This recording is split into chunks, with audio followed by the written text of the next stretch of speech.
Hello, it's Talkback with me, Judy Simpson Cook, again interviewing wonderful, interesting people in the storefront theater world.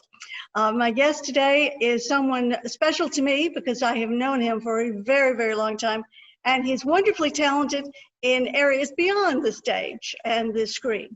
So today I introduce you to Michael Ruff. Hi, Judy. Hi, Michael Ruff. How are you? I'm good. It's so good to see you. It is good to see you too. I love your bucolic background there. It looks very pleasant.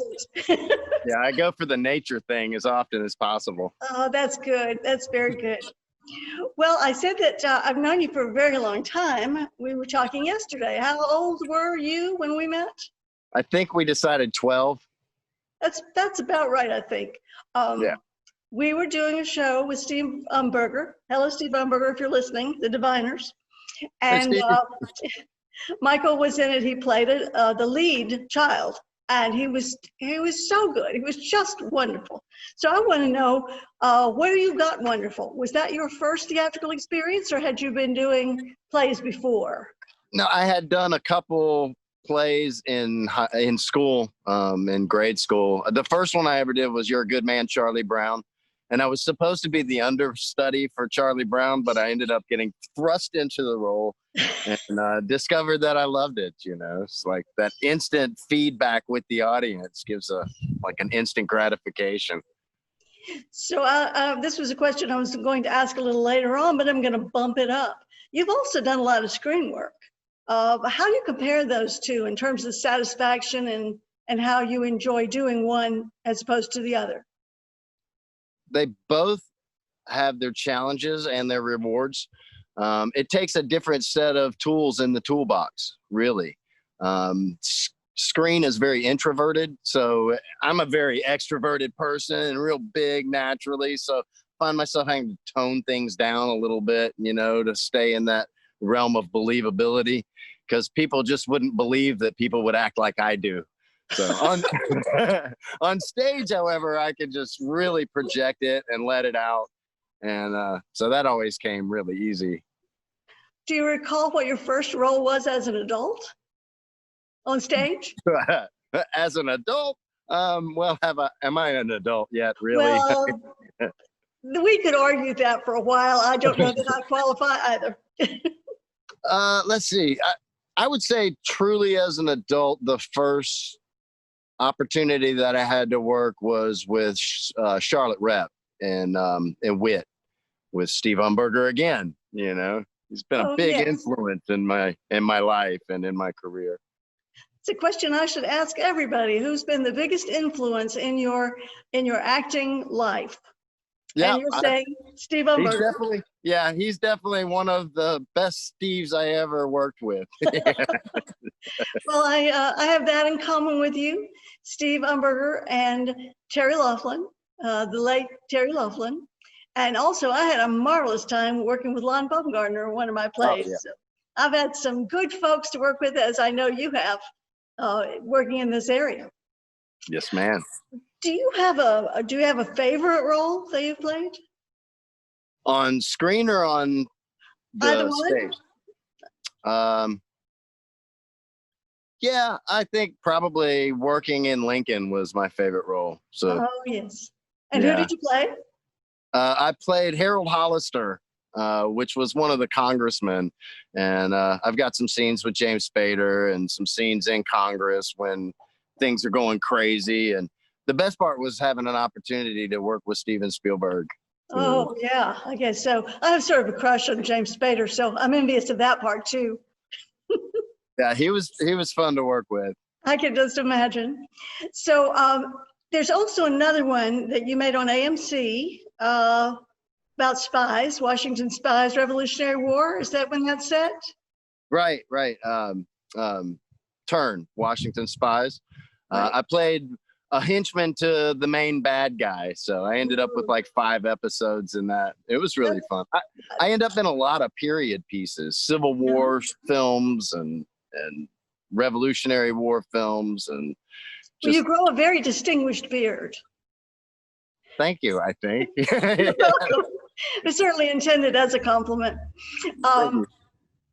You have been on the storefront stage from almost the very beginning. I think you came in the second season in Catfish Moon by our friend and local regional playwright, Laddie Sarton, and you were wonderful. And then you've done a couple of other things. Do you recall, do you have a favorite from those experiences?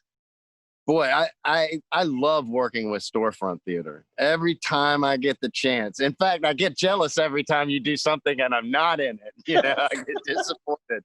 But the storefront's so great because you get the satisfaction of a live audience, but you don't have the commitment of long, rehearsal schedule and blocking and doing all the technical runs. You just you're still learning the material when you're performing it live, and there's something improv about it, and discovering in the moment. I love that. Well, for me, casting plays, a role will just jump off the page and say, "Hello, I belong to Michael Ruff. Get him." I wish that voice would come. That's kind of how it works. Is there a role you haven't played, a dream role that you would like to play? Man, every time I get a chance to work, I'm grateful for it, and it's like, I'm happy with a small role. I'm happy with a big role. I'm happy to just be part of the filmmaking or the stage process, the teamwork that is putting on any kind of production, So the dream role is the next job I have. Pretty much. I got you. So one more question about the movie experience. Is there anything you've done that we could see you in now on Netflix or Hulu or anywhere else? Well, of course, I've done several low budget films over the years with Jed Eller and Tony Elwood and some of the local filmmakers from Charlotte and the region around us.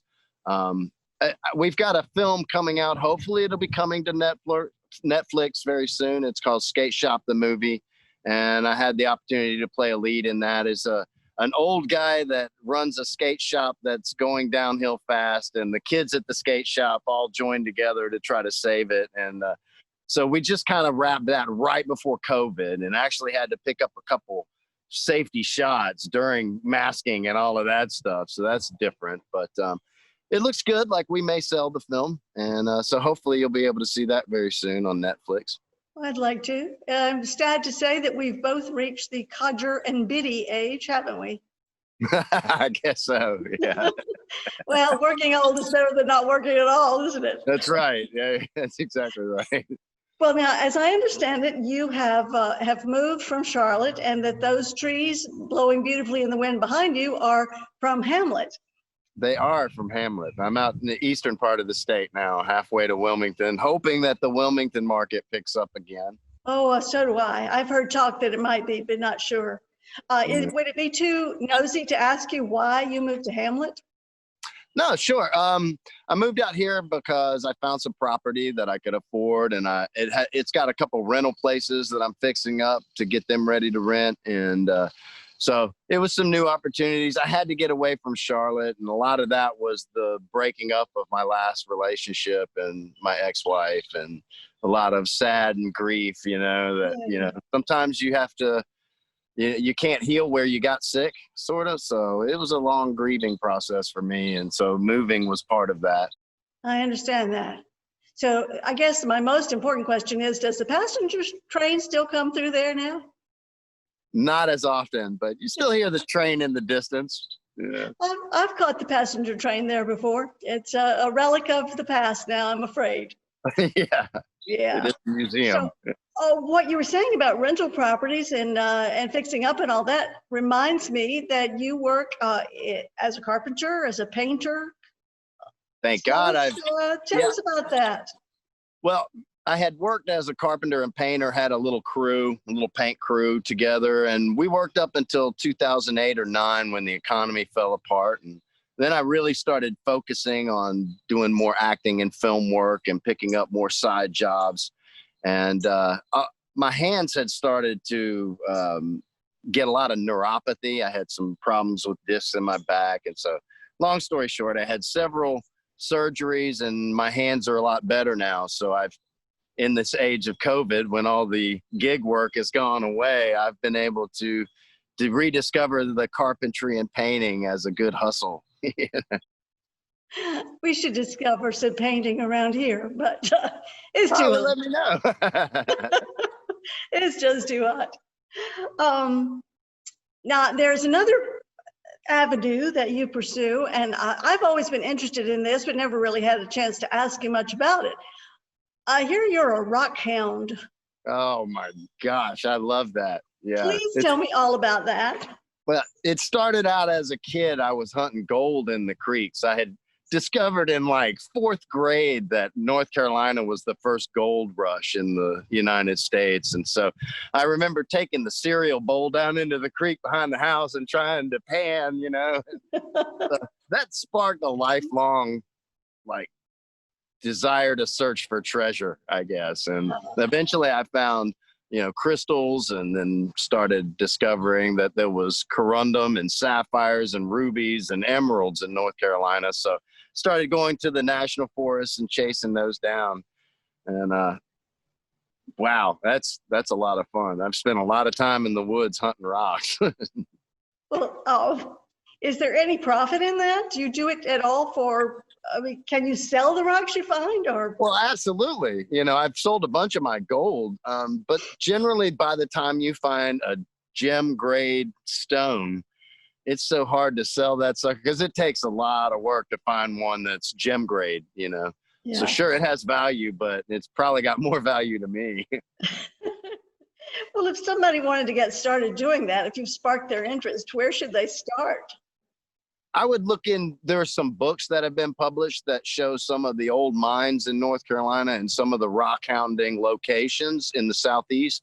I'd start with that and discover what stones you really like to hunt. There's places for amethyst in South Carolina and Georgia, and here in North Carolina, and the emeralds here in North Carolina, and in the Western North Carolina, we have the rubies and sapphires. And so it just depends on, figure out what you want to look for, and then find out where it is. That's the start. It sounds like a good plan for almost anything you're in search of. And then dig where it is and go there. And then work really, really hard. That's the last part of the equation. That's great. There's another area where your heart and mind, I think, are close, and that is in the area of dogs. You are a dog rescuer, are you not? I am. When I moved out here to the country, there was this little female dog with a pack of puppies running behind her. And I knew this was trouble. I knew this was going to be a problem. And sure enough, a year and a half later, they're mine. I've rescued her and 2 of the puppies. And she had another litter of puppies under my house last summer. I had all of those rescued, and I finally got her fixed and got ownership from the people who didn't take responsibility for her. But anyway, they're in good place now. So it's a lot of work, though. What kind of dogs are these? She's a terrier mix. And of course, I already had a Irish setter, English foxhound mix. He looks like a black Irish setter. So, and then she's got the 2 puppies with her. Mutts? I don't know what they are. The bigger mutts. Little mongrels. Well, I don't know how it's possible for people to foster, though I admire them so greatly. But it takes them about an hour and a half in the house for me to fall desperately, hopelessly in love. I think you're probably about the same. Yeah, I wish I could foster. They're mine. No, they're mine now.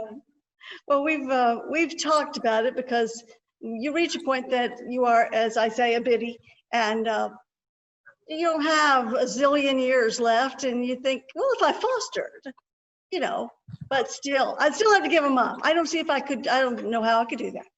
Right. Yeah, but if I could find a home for a needy dog, though, that's the reason's good enough. Yes, you're absolutely right. That is true. Yeah. I'll have to maybe try that. We have mutual friends who do a lot of fostering, and in fact, my dog Jenny came from her. You remember Catherine Smith, I'm sure. Oh yeah. Catherine fostered Jenny, and then she put her picture on Facebook, And I wrote her an email and I said, this is an inquiry, not an offer. Next thing I knew, I owned a new dog. Yeah, you're an owner. Don't ever express interest in a dog that Catherine Smith puts on Facebook. It will soon be yours. Well, I have a question that you might hesitate to answer, but I think it's kind of fun to know these things about actors. What is the most embarrassing or awful or horrible experience you have ever had on stage? Oh God. I remember when we were running the rehearsals for Wit with Steve Umberger, several times there was this one sequence where I came out as a doctor and I'm supposed to come out during a sequence when Rebecca's supposed to be getting her x-rays. And several times we had changed my cue and exactly where my mark was. And then in the performance, I went out on the wrong cue just in the middle of like a blank moment and just like walked out and then just turned around and walked back. It was extremely awkward. And I think Rebecca just played it off like, what was that or whatever. And it kind of fit for the moment anyway, but I was horribly embarrassed. I understand that. I've gone blank on the words before, and that happens to every actor. Everybody loses the words. Sometimes it's like they're never coming back. You're just going to have to sit there forever. The worst one on film was when I was working for Mr. Spielberg. And of course, it was the scene that we have with James Spader, and I pull out a gun and the gun goes off. And in my mind, we're kind of rehearsing the physical marks, of this moment. And we go to here and then we go to here. And of course, I'm trying to lock it in okay, here and then here. And so we get to the end of that rehearsal, and Mr. Spielberg's like, okay, that's great, but Michael, don't make that face. And I was like, oh God. I'm like, what, the face I'm born with? So I remembered that the entire time during the performance, and it was a humbling moment, and kept my feet on the ground. But turned out to be a great scene. So he's a brilliant director, and I guess that's what I needed to hear. I guess so. That is funny that we all have these moments, or we hear tales from other actors that are horrendous. And I've never really had one quite like that, where I had a Steven Spielberg tell me to quit making a face. But my husband Ron came to me after the first video I did here and said, you make a face. So I spend a great deal of time in interviews trying not to make that face. So you know exactly what that feels like. I know exactly what that feels like. And also my instruction is stop talking so fast. Right. So I've talked so fast that nobody understood what I was saying. Then I haven't corrected that yet. It's still a challenge for me. What? No, I'm just kidding. Well, I know. One other aspect of your life that I find quite intriguing, and I want to know where you're going in that area, and that is you're quite an expert on beer, aren't you? Yeah, I'm a BJCP beer judge, a certified beer judge. I've done that now for almost 15 years. I've been the head judge for one of the big regional competitions, commercial competitions. So we were going to open a brewery in New Orleans, but COVID has kind of slowed that down, among other problems that get in the way. So we'll still do that probably once things go back to normal, if they do. I took the BJCP exam, was a 10-page written exam. It was about a year worth of classes. It was harder than any class I took in college. What kinds of questions did they ask you? Well, how do you make a Belgian triple? Put down a recipe for a Belgian triple, or describe the difference between an ESB or a bitter or a special bitter. There's 130 or 40 different categories of beer, and you have to know all of them and their historical, presence, how they were derived, or why they have a certain yeast, or they didn't have hops, they had heather, or there's a million things to know about beer if you want to be a beer judge. Well, is it the hops that makes it a little bitter? It can. That is definitely one of the qualities that hops adds. It also can give it a citrusy, especially on the nose. It can affect the smell a lot. Can give it a citrusy or a piney type of quality to the beer. Yeah. Okay. Changes the flavor profile. Yeah. How did you first get interested in this? Well, my ex started brewing beer, and she wanted to compete in the homebrew competitions that amateurs have. And she said, well, I want to win, so you have to take these classes. So she made me, become a beer judge so that I could, help her fix her beer so she could win. And did you? She won. She did. She did quite well once she made good beer. She did. Yeah. So do you make it on your own now? No, it's too much work. It sounds that way to me. So you were on the verge of starting a brewery. Tell me what happened there. Yeah, that's true.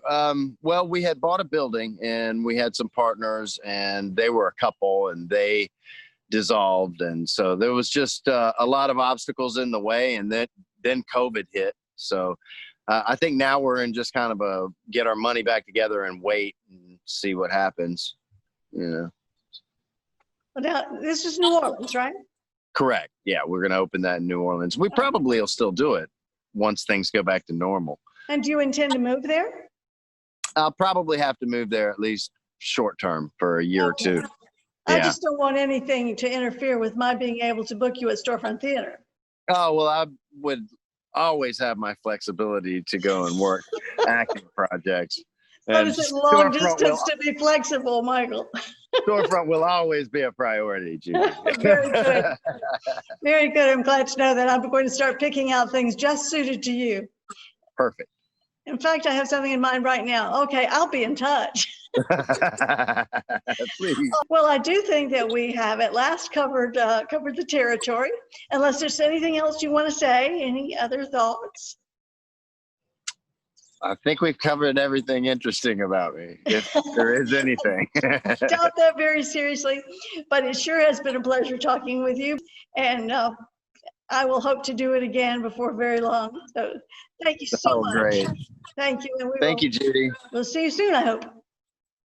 Oh, definitely. Okay. Bye. All right. Bye.